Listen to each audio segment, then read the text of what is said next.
Olá! Seja muito bem-vindo, seja muito bem-vinda ao canal Literatura Sonora. Agradecemos pela preferência. Que esta experiência venha lhe proporcionar novos aprendizados. Boa audição! História de uma fita azul. Capítulo 1. Marianinha achou um dia na cesta de costura um pedaço de fita azul. Era naturalmente resto de algum cinto ou coisa que o valha. Lembrou-se de bordar na fita 2 nomes, Marianinha e Gustavo. Gustavo. Interrompe neste ponto o leitor. Mas por que Gustavo e não Alfredo, Benedito ou simplesmente Damião? Por uma razão muito clara e singela, leitor ignaro, porque o namorado de Marianinha não se chamava Alfredo, nem Benedito, nem Damião, mas Gustavo, não Gustavo somente, mas Gustavo da Silveira, rapaz de 27 anos, moreno, cabelo preto, olhos idem, bacharel, aspirante a juiz municipal, tendo sobre todas estas qualidades a de possuir umas 80 apólices da dívida pública. Amavam-se estas duas criaturas, se assim se pode dizer de um capricho começado num baile e não sei se destinado a morrer numa corrida. A verdade é que no curto espaço de 3 meses haviam já trocado 50 cartas, algumas compridas, todas cheias de protestos de amor até a morte. Gustavo dizia-lhe mais de uma vez que ela era o anjo com que ele sonhara durante toda a vida, e ela retribuía-lhe esta fineza dizendo a mesma coisa, mas com estilo diferente, sendo o mais espantoso deste caso que nem ele nem ela haviam sonhado com nenhum anjo. Acrescentarei até que o jovem Gustavo havia já feito a mesma revelação a 4 namoradas, o que diminui a sinceridade da que fazia agora a quinta. Excluídas porém estas e outras flores de retórica, a verdade é que eles pareciam gostar um do outro, e se quiserem saber mais alguma coisa leiam a novela para adiante. Lembrou-se a Marianinha de bordar o nome do namorado e o seu no pedaço de fita azul, bordou-os com linha de seda branca, e com tanta perfeição o fez, que teve vontade de ir mostrar o trabalho à avó. A ideia porém de que a senhora Dona Leonarda lhe passaria uma áspera repreensão a demoveu do intento e a obra ficou inédita até passar às mãos do jovem Gustavo. Não pense a leitora que a senhora Dona Leonarda ignorasse absolutamente o namoro da neta. Oh! Não! A senhora Dona Leonarda, além de ser excelente doceira, tinha o olho mais perspicaz deste mundo. Percebeu o namoro e calou-se a ver, dizia ela, em que paravam as modas. Já estava de longa data acostumada a estes romances da neta, e só lastimava não ver o capítulo do fim. A culpa é dela, pensava a senhora Dona Leonarda. Quem há de querer casar com uma estouvada daquele gênero, que, ainda bem não acabou o namoro, já começa outro? Indiretamente fazia-lhe sentir esta censura toda íntima, dizendo-lhe às vezes. O Major Alvarenga, era o defunto esposo da senhora Dona Leonarda, foi o meu primeiro e último namoro. Viu num dia de intrudo, casamo-nos logo depois da Páscoa.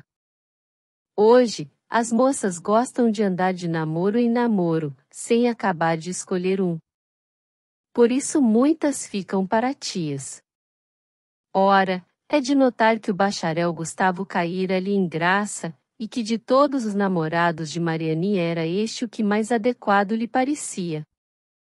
Não aprovaria certamente a ideia da fita bordada com os 2 nomes, porque a senhora Dona Leonarda tinha como teoria que uma moça apenas deve olhar para o namorado, escrever-lhe era já atrevimento, e, usemos os seus próprios termos, e profunda imoralidade. Mas desejava e muito que aquele casamento se fizesse, porque, mais que nenhum outro, o genro lhe parecia de feição. Com um pouco mais de ardor da parte dos 2 namorados, estou certo de que nem escreveria estas páginas, tinham casado, estavam com filhos, vivendo em paz. Não precipitemos entretanto os acontecimentos, esperemos ao segundo capítulo. Capítulo 2. Gustavo foi à casa de Dona Leonarda na quinta-feira seguinte, isto é, 2 dias depois do dia em que Marianinha acabava de bordar os 2 nomes na fita azul. Tenho uma coisa para lhe dar, disse a moça. Ah! O que é? Adivinhe. Não posso adivinhar. Adivinhe. Um par de botões. Não. Uma flor? Não. Uma charuteira? Não. Não posso. Ora, espere. Será? Não, não é. Não é o quê? Um lenço de assoar. Ora! Respondeu Marianinha encolhendo os ombros. E tirou do bolso a fita azul com os 2 nomes bordados. Bonito! Exclamou Gustavo. É uma lembrança para se não esquecer de mim. Oh! Querida! Pois eu hei de nunca esquecer-me de você. Não é você o anjo. Aqui entrava a 50ª edição do sonho que ele não tivera nunca. Gustavo disfarçadamente beijou a fita azul e guardou-a no bolso, de maneira que o não visse a senhora Dona Leonarda. Marianinha ficou muito contente com o bom agasalho que tivera a sua lembrança não menos que com o elogio da obra. Tão certo é que o amor não dispensa a vaidade, antes está é muita vez complemento daquele. Que lhe darei eu para que se não esqueça de mim? Disse Gustavo daí a pouco, em ocasião em que pôde murmurar-lhe estas palavras. Nada, disse a moça sorrindo. Ama-me então como sempre? Perguntou ele. Como sempre. Todo o resto do diálogo foi assim por este gosto, como naturalmente o leitor e a leitora compreendem, se é que já não passaram pelo mesmo, como eu sou capaz de jurar. Marianinha era muito graciosa, além de bonita. Os olhos eram pequenos e vivos, ela sabia os mover com muita gentileza. Não era mulher que do primeiro lance fizesse apaixonar um homem, mas com o tempo tinha o condão de insinuar-se-lhe no coração. Foi isto justamente o que aconteceu com o nosso jovem Gustavo, cujo namoro durava já mais tempo que os outros. Começara por brinquedo, e acabará sério. Gustavo foi-se a pouco e pouco sentindo preso nas mãos da moça, de maneira que o casamento, coisa em que não pensara nunca, entrou a surgir-lhe no espírito como uma coisa muito desejável e indispensável.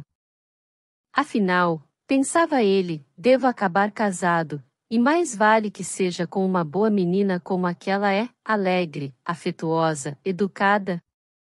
A educação acabá-la-ei eu, e o terreno é próprio para isso, farei dela uma verdadeira esposa.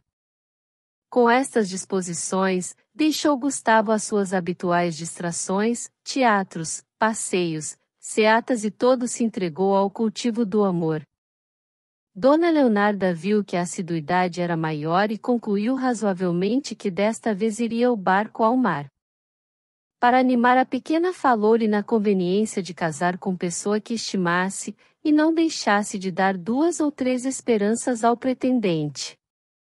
As coisas foram assim andando de modo que o bacharel assentou de ir pedir a moça à avó por ocasião dos anos dela, a avó, que era 27 de outubro. Estavam então no dia 10 do referido mês. Em novembro podiam estar unidos e felizes. Gustavo conversou com alguns amigos, e todos lhe aprovaram a resolução, mormente os que frequentavam a casa de Dona Leonarda e não queriam ficar brigados com o futuro neto da viúva do major. Um desses frequentadores, comensal antigo, de passagem lhe observou que a moça era um tanto caprichosa, mas não o fez com a ideia de o afastar da pretensão, o que era difícil naquele caso, mas antes por lhe aplanar a dificuldade mostrando-lhe o caminho que devia seguir. O coração é excelente, acrescentou este informante, nisto sai a avó e a mãe, que Deus tem. Isso é o essencial, disse Gustavo, caprichos são flores próprias da idade, o tempo a secará de todo. Gosto muito dela, e quaisquer que fossem os seus defeitos, casaria com ela. Oh! Sem dúvida! Pela minha parte desde já lhe afianço que hão de ser felizes. Tudo corria portanto como surdes rouletes. O pedido estava prestes, o casamento. Gustavo imaginou logo um plano de vida, mediante o qual ele seria no ano seguinte deputado, logo depois, presidente de província, e um dia, alguma coisa mais. A imaginação pintava-lhe a glória e o prazer que daria à sua mulher, imaginava um filhinho, uma casa cercada de laranjeiras, um paraíso. Capítulo 3. Ora, logo na noite do dia 10, estando a conversar com a namorada, esta lhe perguntou pela fita azul. Eram passados 6 meses desde a noite em que ela lhe a dera. Gustavo empalideceu, e a razão era que, não estando naquele tempo apaixonado como agora, nunca mais pusera olhos em cima da fita. Murmurou como pôde alguma coisa, que ela não ouviu, nem se lhe deu de ouvir, por haver logo percebido a sua perturbação. Naturalmente não sabe onde a pôs, disse ela com ar azedo. Ora! Talvez a lançasse à rua. Que ideia! Estou a ler isso no seu rosto. Impossível. A fita está lá em casa. Pois bem, veja se a traz amanhã. Amanhã? Balbuciou Gustavo. Perdeu-a, já sei. Oh! Não, amanhã trago-lhe a fita. Jura? Que criancice! Juro. O espírito de Gustavo achava-se nessa ocasião na situação de um homem que se deitasse numa cama de espinhos. Virava-se, revirava-se, espinhava-se, e daria 100 ou 200 mil réis para poder ter a fita ali mesmo no bolso. Queria ao menos ter certeza de que a acharia em casa. Mas não tinha, e o rosto da moça como que lhe anunciava a tempestade de arrufos que o esperaria no dia seguinte se não levasse a fita. Efetivamente Marianinha não se riu mais nessa noite. Gustavo saiu mais cedo que de costume e foi dali direito como uma flecha para casa. Não tenho tintas na minha paleta para pintar a cena da investigação da fita, que durou cerca de 2 horas e dava para 2 capítulos ou 3. Uma só gaveta não ficou em casa por examinar, uma só caixa de chapéu, um só escaninho de secretária. Veio tudo abaixo. A fita obstinava-se em não aparecer. Gustavo imaginou que ela estaria na saladeira, a saladeira estava vazia, e era o pior que lhe podia acontecer, porque o furioso mancebo atirou-a contra um portal e reduziu-a a cacos. Os 2 criados andavam atonitos, não compreendiam aquilo, muito menos compreendiam o motivo por que o amo os descompunha, quando eles não tinham notícia nenhuma da fita azul. Era já madrugada, a fita não dera sinal de si, toda a esperança se dissipara como fumo. Gustavo tomou a resolução de se deitar, que os seus criados acharam excelente, mas que para ele foi perfeitamente inútil. Gustavo não pregou olho, levantou-se às 8 horas do dia 11 fatigado, aborrecido, receoso de um imenso desastre. Durante o dia fez algumas investigações relativas à famosa fita, todas elas tiveram o resultado das da véspera. Numa das ocasiões em que estava mais aflito, apareceu-lhe em casa um dos frequentadores da casa de Dona Leonarda, o mesmo com quem tivera o diálogo acima transcrito. Gustavo confiou-lhe tudo. O senhor Barbosa riu-se. Barbosa era o nome do frequentador da casa de Dona Leonarda. Riu-se e chamou-lhe criança, afirmou-lhe que Marianinha era caprichosa, mas que uma fita era uma coisa de pouco mais que nada. Que lhe pode resultar daqui? Disse o senhor Barbosa com um gesto grave. Zangar-se a moça durante algumas horas. Isso que vale, se ela lhe há de dever a felicidade mais tarde? Meu amigo, eu não conheço a história de todos os casamentos que se tem feito debaixo do sol, mas creio poder afirmar que nenhuma noiva deixou de casar por causa de um pedaço de fita. Gustavo ficou mais consolado com estas e outras expressões do senhor Barbosa, que se despediu daí a pouco. O namorado, apenas chegou à noite, vestiu-se com o maior apuro, perfumou-se, acendeu um charuto, procurou sair de casa com o pé direito, e enfiou para a casa da senhora Dona Leonarda. O coração batia-lhe mais fortemente quando subiu a escada. Vieram abrir-lhe a cancela. Gustavo entrou e achou na sala a avó e a neta, a avó risonha, a neta, séria e grave. Ao contrário do que fazia em outras ocasiões, Gustavo não buscou desta vez achar-se a sós com a moça. Foi esta quem procurou essa ocasião, no que a avó ajudou muito simplesmente, indo ao interior da casa saber a causa de um rumor de pratos que ouvirá. A fita? Disse ela. A fita. Perdeu-a? Não se pode dizer que esteja perdida, balbuciou Gustavo, não a pude achar por mais que a procurasse, e a razão? A razão? A razão é que sim, naturalmente está muito guardada, mas creio que... Marianinha levantou-se. Minha última palavra é esta. Quero a fita dentro de 3 dias, se não me der, tudo está acabado, não serei sua. Gustavo estremeceu. Marianinha. A moça deu um passo para dentro. Marianinha? Repetiu o pobre namorado. Nem mais uma palavra. Mas... A fita, dentro de 3 dias. Capítulo 4. Imagina-se, não se descreve a situação em que ficou a alma do pobre Gustavo, que deveras amava a moça e que por tão pequena coisa havia perdido o seu futuro. Saiu dali, desculpem a expressão que não é muito nobre, saiu dali vendendo azeite às canadas. Leve o diabo o dia em que vi aquela mulher! Exclamava ele caminhando para casa. Mas logo. Não. Ela não tem culpa, o culpado único sou eu. Quem me mandou ser tão pouco zeloso de um mimo dado de tão boa feição? Verdade seja que eu ainda nesse tempo não tinha no coração o que agora sinto. Aqui parava o moço para examinar o estado do seu coração, que reconhecia ser gravíssimo, a ponto de lhe parecer que, se não casasse com ela, impreterivelmente iria ter a cova. Há paixões assim, como devem saber o leitor e a leitora, e, se a dele não fosse assim, é muito provável que eu não tivesse de contar esta muito verídica história.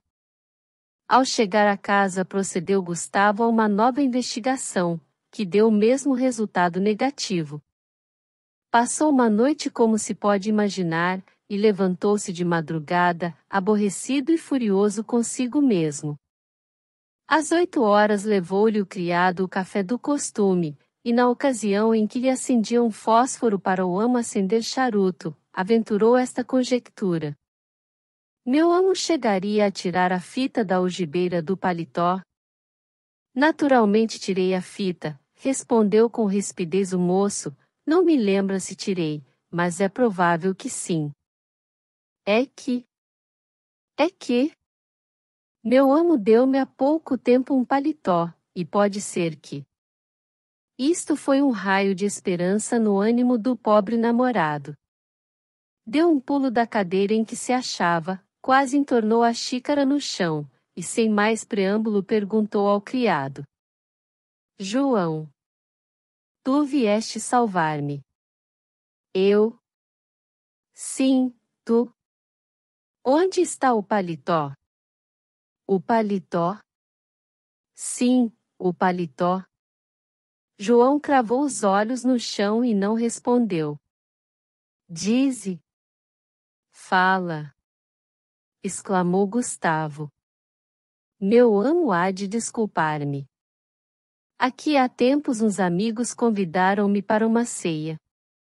Eu nunca sei o porquê me faz mal, mas nessa noite tive vontade de cear. Havia uma galinha. Gustavo impaciente bateu com o pé no chão. Acaba. Disse ele. Havia uma galinha, mas não havia vinho. Era preciso vinho. Além do vinho, houve quem lembrasse um paio, comida indigesta, como meu amo sabe. Mas o paletó. Lá vou. Faltava, portanto, algum dinheiro. Eu, esquecendo por um instante os benefícios que receberá de meu amo e sem reparar que uma lembrança daquelas guarda-se para sempre. Acaba, demônio. Vendi o paletó. Gustavo deixou-se cair na cadeira. Valia a pena fazer-me perder tanto tempo, disse ele, para chegar a esta conclusão. Estou quase certo de que a fita estava no bolso desse paletó. Mas, meu amo, aventurou João, não será a mesma coisa comprar outra fita? Vai-te para o diabo. Demais, nem tudo está perdido. Como assim? Talvez o homem ainda não vendesse o paletó. Que homem? O homem do pobre Jaques. Sim. Pode ser. Gustavo refletiu um instante. Vamos lá. Disse ele. Gustavo vestiu-se no curto prazo de 7 minutos, saiu acompanhado do criado e a trote largo caminharam para a Rua da Carioca. Entraram na casa do pobre Jaques. Acharam um velho assentado numa cadeira examinando um par de calças que lhe levará o freguês talvez para almoçar nesse dia. O dono da casa oferecia-lhe pelo objeto 5 patacas, o dono do objeto estava por 1.800. Afinal cortaram a dúvida, diminuindo o freguês um tostão e subindo o dono da casa outro tostão. Acabado o negócio, o velho atendeu aos 2 visitantes, um dos quais, de impaciente, andava de um lado para outro, a passear os olhos nas roupas com a esperança de encontrar o suspirado paletó. João era conhecido do velho e tomou a palavra. Não se lembra de um paletó que eu lhe vendi há coisa de 3 semanas? Disse ele. 3 semanas. Sim, um paletó. Um paletó. Gustavo fez um gesto de impaciência. O velho não reparou no gesto. Pôs-se a afagar o queixo com a mão esquerda e os olhos no chão a ver se lembrava do destino que tivera o paletó introvável. Lembra-me de que lhe comprei um paletó, disse ele, e por sinal que tinha gola de veludo. Isso! Exclamou Gustavo. Mas creio que o vendi, concluiu o velho. A quem? Perguntou Gustavo desejoso e ansioso ao mesmo tempo de lhe ouvir a resposta. Antes, porém, que a ouvisse, ocorreu-lhe que o velho podia desconfiar do interesse com que procurava saber de um paletó velho, e julgou necessário explicar que não se tratava de nenhuma carteira, mas de uma lembrança de namorada. Seja lá o que for, disse o velho sorrindo, eu nada tenho com isso. Agora me lembro a quem vendi o paletó. Ah! Foi ao João Gomes. Que João Gomes? Perguntou o criado. O dono da casa de pasto que fica ali quase no fim da rua. O criado estendeu a mão ao velho e murmurou algumas palavras de agradecimento. Quando, porém, voltou os olhos, não viu o amo, que apressadamente se dirigia na direção indicada.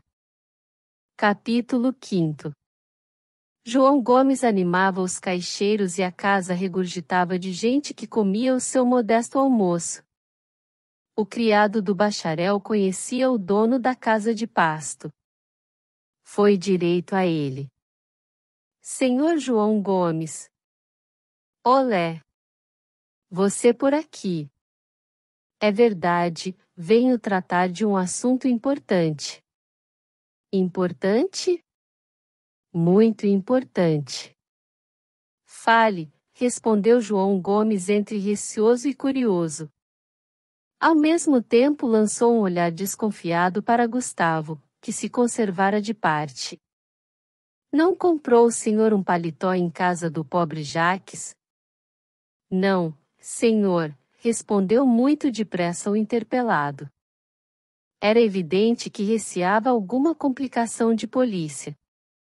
Gustavo compreendeu a situação e interveio para sossegar o ânimo do homem. Não se trata de nada que seja grave para o senhor, nem para ninguém exceto para mim, disse Gustavo. E contou mais sumariamente que pôde o caso da fita, o que tranquilizou efetivamente o espírito do comprador do paletó. Uma fita azul, diz Vossa Senhoria? Perguntou João Gomes. Sim, uma fita azul. Achei-a na algibeira do paletó e... Ah! Tinha 2 nomes bordados, creio eu. Isso. Obra muito fina. Sim, senhor. E então? Então? Ora, espere. Eu tive esta fita alguns dias comigo, até que um dia, de manhã, não era de manhã, era de tarde, mostrei-a a um freguês. Estacou o senhor João Gomes. Que mais? Perguntou o criado do bacharel. Creio que era o Alvarenga. Era o Alvarenga. Mostrei-lhe, gostou muito, e pediu-ma. E o senhor? Eu não precisava daquilo e dei-lhe. Gustavo teve vontade de engolir o dono da casa de pasto. Como porém nada adiantasse com esse ato de selvageria, preferiu fazer indagações relativas ao Alvarenga, e soube que morava na Rua do Sacramento. Ele guarda aquilo por curiosidade, observou João Gomes, se Vossa Senhoria lhe contar o que há, estou certo de que lhe entrega a fita. Sim. Estou certo disso. Até se quiser eu mesmo lhe falo, ele há de cá vir almoçar e talvez a cousa se arranje hoje mesmo. Tanto melhor! Exclamou Gustavo. Pois, meu amigo, veja se me consegue isso, e far-me-á um grande favor. O João aqui fica para me levar a resposta. Não tem dúvida. Gustavo foi dali almoçar no Hotel dos Príncipes, onde João devia ir ter a dar-lhe conta do que houvesse. O criado demorou-se muito menos porém do que pareceu ao ansioso namorado. Já lhe parecia que ele não viria mais, quando a figura de João assomou à porta. Gustavo levantou-se à pressa e saiu. Que há? O homem apareceu. E a fita? A fita estava com ele. Achou-se? Estava com ele, porque o João Gomes lhe tinha dado, como meu amo sabe, mas parece que já não está. Inferno! Exclamou Gustavo lembrando-se de um melodrama em que ouvirá exclamação análoga. Já não está, continuou o criado como se estivesse saboreando estas ânsias do amo, já não está, mas podemos dar com ela. Como? O Alvarenga é procurador, deu a fita à filhinha do desembargador com quem trabalha. Ele mesmo incumbiu-se de arranjar tudo. Gustavo perderá de todo as esperanças. A esquiva fita nunca mais lhe tornaria as mãos, pensava ele, e com esta ideia ficou acabrunhado.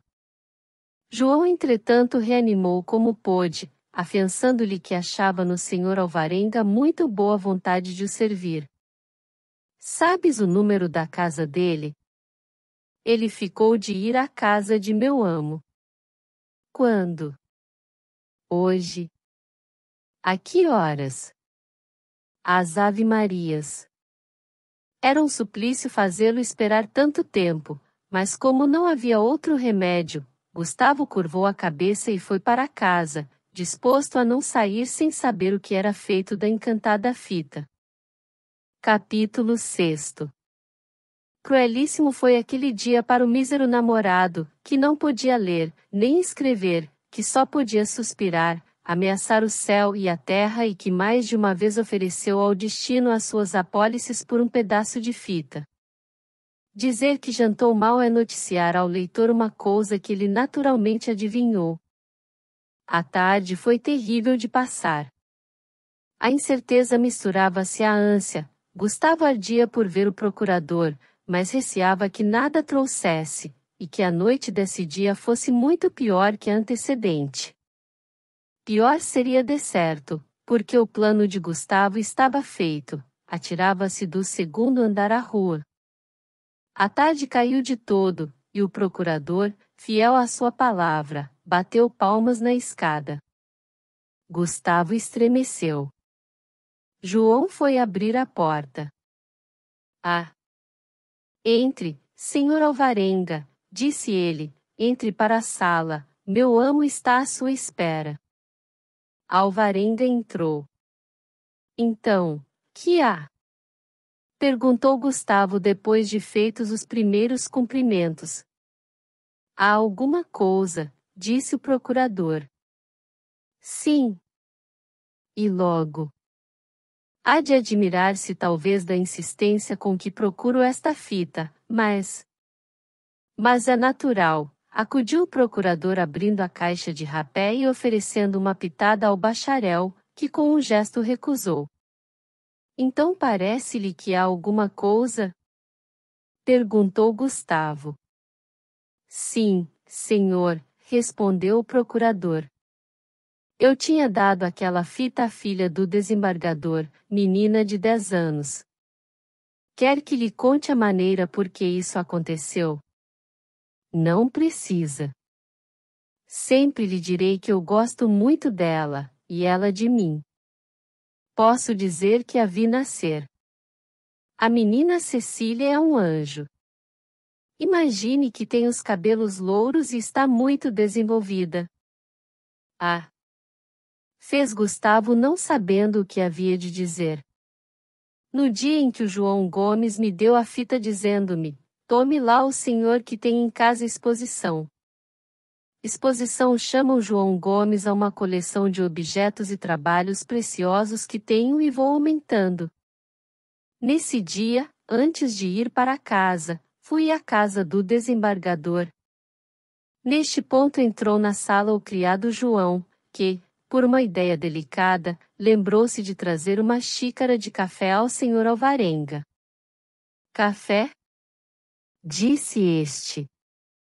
Não recuso nunca. Está bom de açúcar. Ó! E que excelente café! Vossa Senhoria não sabe como eu gosto de café, bebo às vezes 6, 8 xícaras por dia. Vossa Senhoria também gosta? Às vezes, respondeu Gustavo em voz alta. E consigo mesmo. Vai-te com todos os diabos. Estás apostado para fazer-me morrer de aflição.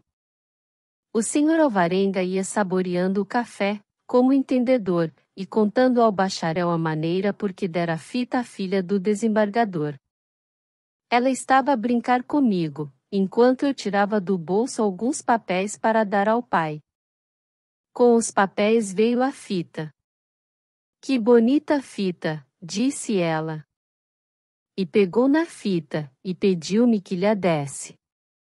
Que faria Vossa Senhoria no meu caso? Dava. Foi o que eu fiz. Se visse como ficou alegre. O senhor Alvarenga acabará de tomar o café, ao qual fez um novo elogio, e, depois de sorver voluptuosamente uma pitada, continuou. Já eu não me lembrava da fita quando hoje o senhor João Gomes me contou o caso. Era difícil achar a fita, porque isto de crianças, Vossa Senhoria sabe que são endiabradas, e então aquela. Está rasgada? Perguntou Gustavo ansioso por vê-lo chegar ao fim. Parece que não. Ah! Quando lá cheguei perguntei com muita instância pela fita à senhora do desembargador. E então? A senhora do desembargador respondeu-me com muita polidez que não sabia da fita, imagine como fiquei. Chamou-se porém a menina, e esta confessou que uma sua prima, moça de 20 anos, lhe tirara a fita da mão, logo no dia em que eu lhe a dei. A menina chorara muito, mas a prima dera-lhe em troco uma boneca. Esta narração foi ouvida por Gustavo com a ansiedade que o leitor naturalmente imagina, as últimas palavras, entretanto, foram um golpe mortal. Como haver agora essa fita? De que maneira e com que razões se iria procurar nas mãos da moça o objeto desejado? Gustavo comunicou estas impressões ao senhor Alvarenga, que, depois de sorrir e tomar outra pitada, lhe respondeu que dera alguns passos a ver se a fita pudesse vir parar às suas mãos. Sim. É verdade, a senhora do desembargador ficou tão penalizada com a ansiedade que eu mostrava, que me prometeu fazer alguma coisa. A sobrinha mora no Rio Comprido, a resposta só pode estar nas suas mãos depois de amanhã, porque eu amanhã tenho muito que fazer. Mas virá a fita? Murmurou Gustavo com desânimo. Pode ser, respondeu o procurador, tenhamos esperança. Com que lhe hei de pagar tantos favores? Disse o bacharel ao procurador que se levantara e pegara no chapéu. Sou procurador, dê-me alguma coisa em que eu possa prestar-lhe os meus serviços. Oh! Sim. A primeira que me vier agora é sua. Exclamou Gustavo, para quem uma causa era ainda objeto puramente mitológico. O procurador saiu. Então, até depois de amanhã? Disse João que ouvirá quase toda a conversa, colado no corredor. Sim, até depois de amanhã. Capítulo 7. O dia em que o procurador devia voltar à casa de Gustavo era o último do prazo marcado por Marianinha. Gustavo esperou por ele sem sair de casa, não queria aparecer sem estar desenganado ou feliz. O senhor Alvarenga não marcará a hora. Gustavo acordou cedo, almoçou, e esperou até o meio-dia sem que o procurador desse sinais de si. Era 1 hora quando apareceu. Há de desculpar-me, disse-lhe logo ao entrar, tive uma audiência na segunda vara, e por isso. Então? Nada. Nada. Ela tem a fita e declara que a não dá. Oh! Mas isso é impossível. Também eu disse isso, mas depois refleti que não há outro recurso senão contentarmo-nos com a resposta. Que poderíamos nós fazer? Gustavo deu alguns passos na sala, impaciente e abatido ao mesmo tempo. Tanto trabalho para tão triste fim. Que importava que ele soubesse onde parava a fita, se não podia vê-la às mãos? O casamento estava perdido, o suicídio unicamente. Sim, o suicídio. Apenas o procurador Alvarenga saiu da casa de Gustavo, este sondou seu coração e mais uma vez se convenceu de que não podia resistir à recusa de Marianinha, se não matar-se. Caso-me com a morte, rugiu ele surdamente. Outra reminiscência de melodrama. Assim assentado o seu plano, saiu Gustavo de casa, logo depois de Ave-Marias, e dirigiu-se para a casa de Dona Leonarda. Entrou comovido, estremeceu quando deu com os olhos em Marianinha. A moça tinha o mesmo ar severo com que lhe falara a última vez. Por onde andou estes 3 dias? Disse Dona Leonarda. Estive muito ocupado, respondeu secamente o moço, e por isso. As senhoras têm passado bem? Assim, disse Dona Leonarda. Depois. Estes pequenos andam arrufados, pensou ela. E posto fosse severíssima em pontos de namoro, todavia compreendeu que para explicar e acabar a rufos a presença de uma avó era de algum modo prejudicial. Pelo que, assentou retirar-se durante 5 minutos, de relógio na mão, a pretexto de ir ver o lenço de tabaco. Apenas se acharam sós os 2 namorados, rompeu o seguinte diálogo a muito custo de ambos, porque nenhum deles queria começar primeiro. Foi Gustavo quem cedeu. Não lhe trago a fita. Ah! Disse a moça com frieza. Alguém m'atirou, talvez, porque eu. Que faz a polícia? A polícia. Está zombando comigo, creio eu. Apenas crê? Marianinha, por quem é, perdoe-me-se. Neste ponto teve Gustavo uma ideia que lhe pareceu luminosa. Falemos franco, disse ele, eu tenho a fita comigo. Sim. Deixe ver. Não está aqui, mas posso afirmar-lhe que a tenho. Imponho todavia uma condição. Quero ter este prazer de impor uma condição. Impor? Pedir. Mostrar-lhe-ei a fita depois que estivermos casados. A ideia, como a leitora vê, não era tão luminosa como ele pensava. Marianinha deu uma risadinha e levantou-se. Não acredita? Disse Gustavo meio enfiado. Acredito, disse ela, e tanto que aceito a condição. Ah! Com a certeza de que não a há de cumprir. Juro. Não jure. A fita está aqui. E Marianinha tirou da algibeira o pedaço de fita azul com os nomes de ambos bordados à seda, a mesma fita que ela lhe dera. Se o bacharel Gustavo tivesse visto as torres de São Francisco de Paula subitamente transformadas em 2 muletas, não se admiraria tanto como quando a moça lhe mostrou o pedaço de fita azul. Só no fim de 2 minutos pôde falar. Mas, esta fita? Silêncio. Disse Marianinha vendo entrar a avó. A leitora naturalmente acredita que a fita fora entregue a Marianinha pela sobrinha do desembargador, e acredita a verdade. Eram amigas, sabiam do namoro uma da outra. Marianinha tinha mostrado à amiga a obra que fazia para dar ao namorado, de maneira que, quando a fita azul caiu nas mãos da pequena, suspeitou naturalmente que era a mesma, e obteve-a para mostrá-la à neta de Dona Leonarda. Gustavo não suspeitara nada disto, estava aturdido.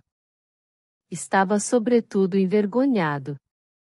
Acabava de ser apanhado em flagrante delito de peta e fora desmentido do mais formidável modo. Nestas alturas não há de demorar o desfecho. Apresso-me a dizer que Gustavo saiu dali abatido, mas que no dia seguinte recebeu uma carta de Marianinha, em que lhe dizia, entre outras coisas, perdoou-lhe tudo. Nesse mesmo dia foi pedida a moça. Casaram-se pouco depois e vivem felizes, não direi onde, para que os não vão perturbar na sua lua de mel que dura há largos meses. Desejo mesmo às leitoras. Fim. Querido ouvinte, obrigado por acompanhar a mais este vídeo. Sinta-se à vontade para avaliar o conteúdo e comentar. Se desejar, compartilhe e inscreva-se. Um grande abraço para você.